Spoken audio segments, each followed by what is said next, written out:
என் video பார்த்துட்டு ஸ்ரீன்னு சொல்கிறவங்க உருளைக்கிழங்கு எப்படி செய்யணும்னு கேட்டிருந்தாங்க. வாங்க பார்க்கலாம். அதுக்கு உருளைக்கிழங்கு வேக வச்சு கட் பண்ணி வச்சுருக்கேன். வெங்காயம், தக்காளி, கருவேப்பிலை செய்யலாம். பற்ற வச்சாச்சு. ஆயிலு,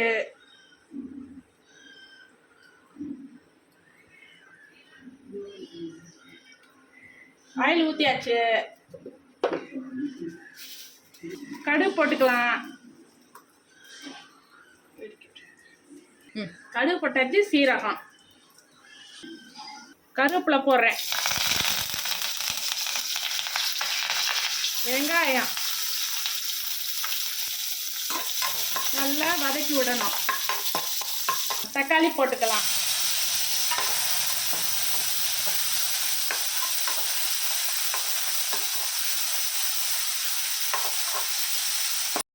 மிளகாத்தூள், குழம்புத்தூள், உப்பு.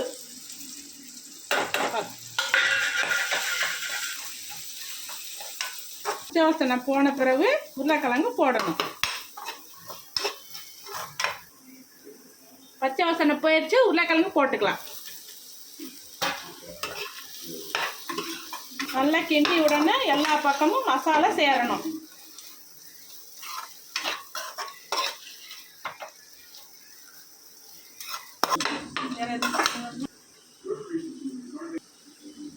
கொத்தமல்லி போட்டுக்கலாம். டேஸ்டான உருளைக்கிழங்கு ரெடி ஆயிடுச்சு. உருளைக்கிழங்கு ரெடி ஆயிடுச்சு. ஸ்ரீகாவை உருளைக்கிழங்கு கேட்டிருந்தாங்க. எல்லாம் ஓகே ஆயிடுச்சு. வீடியோ பார்த்து சப்போர்ட் பண்ணுங்கள்.